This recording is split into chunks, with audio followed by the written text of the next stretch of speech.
ಇವತ್ತು ವಿನಾಕಾರಣ ಅದಾದ ನಂತರ ಮತ್ತೆ ನಂತರ ದಿನಗಳಲ್ಲಿ ಏನೇನಾಯ್ತು ಅನ್ನುವಂಥ ವಿಚಾರವನ್ನು ತಮ್ಮ ಬೆಳಕಿಗೂ ಬಂತು. ನಾನು ರಾಜೀನಾಮೆ ಮಾಡಿದ ಮೇಲೆ ಇಡಿ ಆಯಿತು, ನನ್ನ ಮೇಲೆ ಇಡಿ ಬಂದು ನನ್ನ ಅರೆಸ್ಟ್ ಮಾಡ್ತು, ಅರೆಸ್ಟ್ಗಾಗಿ ನನ್ನ ಜೈಲಿಗೆ ಹಾಕಿತು. ಇಡಿಯಲ್ಲಿ ಏನೇನು ನಡೀತು ಅಂತೇಳಿ ಹಲವಾರು ಬಾರಿ ನಾನು ಹೇಳಿದ್ದೀನಿ. ಯಾರ್ಯಾರ ಹೆಸರು ಹೇಳಿ ಏನೇನು ಮಾಡಬೇಕು, ನೀವು ಯಾವ ರೀತಿ ಸರ್ಕಾರವನ್ನು ಉಳಿಸಬಾರ್ದು ಅನ್ನುವಂಥ ಹುನ್ನಾರವನ್ನು ಕೇಂದ್ರದ ತನಿಖಾ ಸಂಸ್ಥೆಗಳು ಮಾಡಿದ್ವು.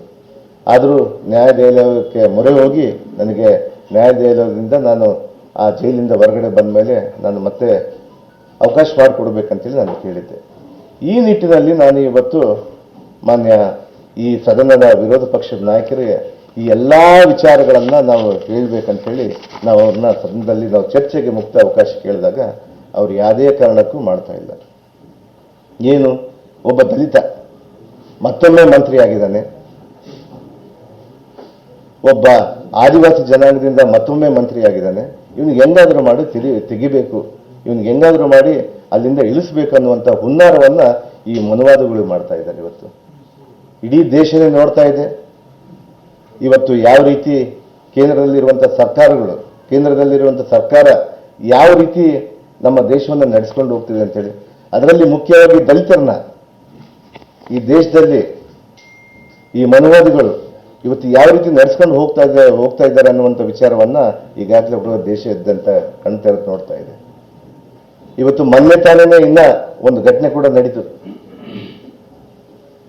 ಇವತ್ತು ಈಗಾಗಲೇ ಕೂಡ ರಾಜ್ಯಸಭಾ ವಿರೋಧ ಪಕ್ಷದ ನಾಯಕರು ಪ್ರಧಾನಮಂತ್ರಿಗೆ ಸರಿಸಮಾನವಾಗಿರುವಂಥ ಸ್ಥಾನ ಅದು. ಆ ಒಬ್ಬ ವ್ಯಕ್ತಿ ನಮ್ಮ ಮಲ್ಲಿಕಾರ್ಜುನ್ ಖರ್ಗೆ ಸಾಹೇಬರು ಉತ್ತರಾಖಂಡಲ್ಲಿ ಹೋಗ್ಬಿಟ್ಟು ಒಂದು ಮೀಟಿಂಗ್ ಅನ್ನು ಮಾಡ್ಕೊಂಡು ಬಂದರೆ ಇವತ್ತು ಆ ಜಾಗಕ್ಕೆ ಹೋಗಿ ಈ ಮನುವಾದಿಗಳು ಹೋಗ್ಬಿಟ್ಟು ಇವತ್ತು ಅಲ್ಲಿ ಆ ಜಾಗವನ್ನು ಶುದ್ಧೀಕರಣ ಮಾಡ್ತಾರಂದ್ರೆ ಇವತ್ತು ನನಗನ್ಸುತ್ತೆ ಇವತ್ತು ಈ ದೇಶದಲ್ಲಿ ಇನ್ನೂ ವರ್ಣ ಪದ್ಧತಿ ಇದೆ ಅನ್ನುವಂಥ ವಿಚಾರವನ್ನು ತಿಳಿಸ್ಲಿಕ್ಕೆ ನಾನು ಬಯಸ್ತೀನಿ. ನಾನು ಇವತ್ತು ಸಂವಿಧಾನದ ಪದ್ಧತಿಯಲ್ಲಿ ಇಲ್ಲ, ನಾವು ವರ್ಣ ಪದ್ಧತಿಯಲ್ಲಿ ಇನ್ನು ಮುಂದುವರಿಸ್ಕೊಂಡು ಹೋಗ್ತಾ ಇದ್ದೀವಿ.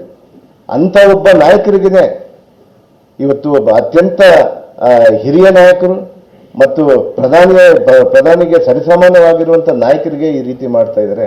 ಇನ್ನು ನನ್ನ ಮೇಲೆ ಬಿಡ್ತಾರವರು.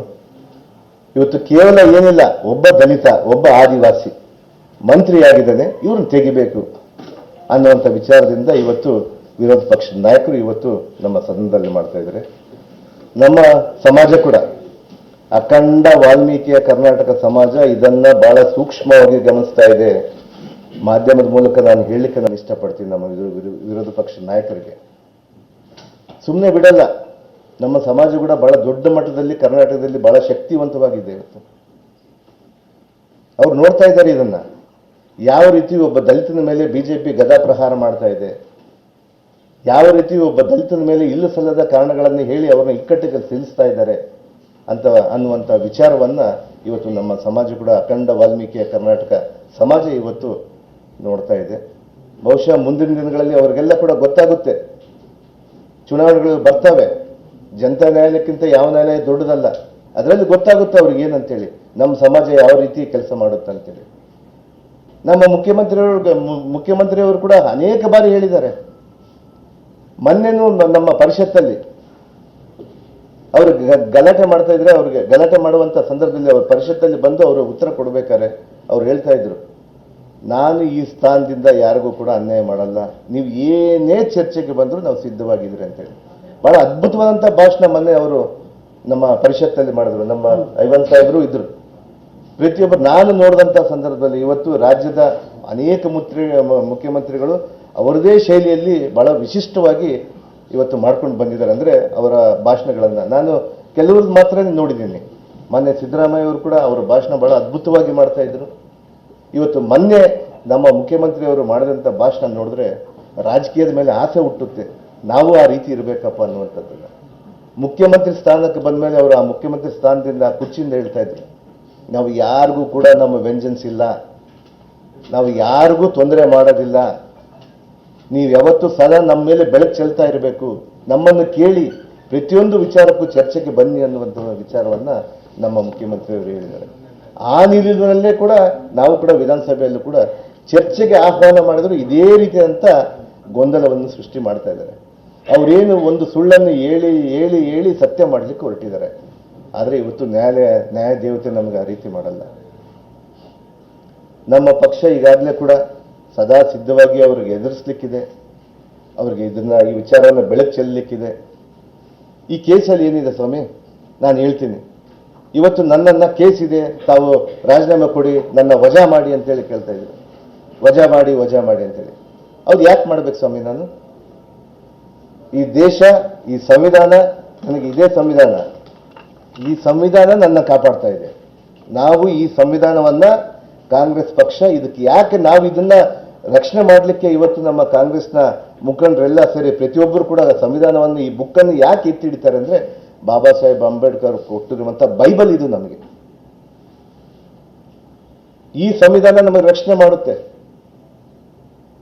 ಇವತ್ತು ನೀವಲ್ಲ ಸ್ವಾಮಿ, ವಿಧಾನಸಭೆಯಲ್ಲಿ ಬಂದು ನಮ್ಮ ಮುಗ್ಧ ಜನರಿಗೆ ಏನೇನೋ ಹೇಳಿಬಿಟ್ಟು ಸುಳ್ಳು ಹೇಳಿ ಒಬ್ಬ ದಲಿತನ್ನ ಯಾವ ರೀತಿ ಆದರೂ ತಾವು ಬಳಸ್ಕೋಬಹುದು ಅಂತೇಳಿ ಮನುವಾದಿಗಳು ಏನ್ ಮಾಡ್ತಾ ಇದಾರಲ್ಲ, ಇದು ನಡೆಯಲ್ಲ. ಈ ಸಂವಿಧಾನ ನನ್ನನ್ನು ರಕ್ಷಣೆ ಮಾಡುತ್ತೆ.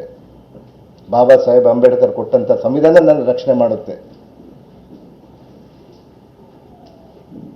ಹೌದು, ಕೆಲವರೆಲ್ಲ ಹೇಳ್ತಾ ಇರ್ತಾರೆ ಕೇಸ್ ಅಂದ ಕೂಡಲೇ ದಲಿತ ಅಂತೇಳಿ. ಹೌದು ಸ್ವಾಮಿ, ನಾನು ದಲಿತನೇ, ಹುಟ್ಟು ದಲಿತ, ನಾನು ಸಾಯೋದು ಕೂಡ ದಲಿತಾಗೆ ಸಾಯ್ತೀನಿ.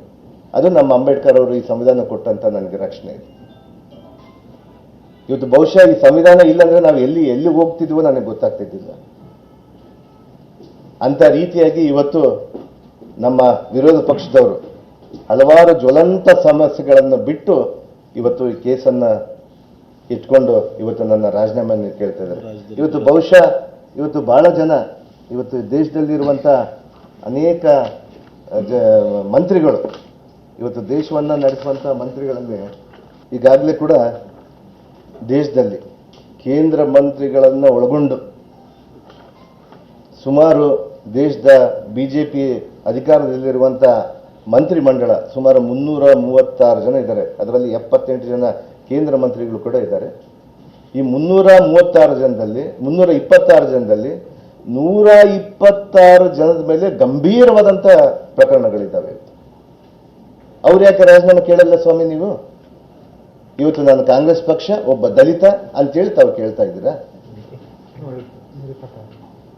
126 ಜನದ ಮೇಲೆ ಇವತ್ತು ಗಂಭೀರವಾದಂಥ ಪ್ರಕರಣಗಳು.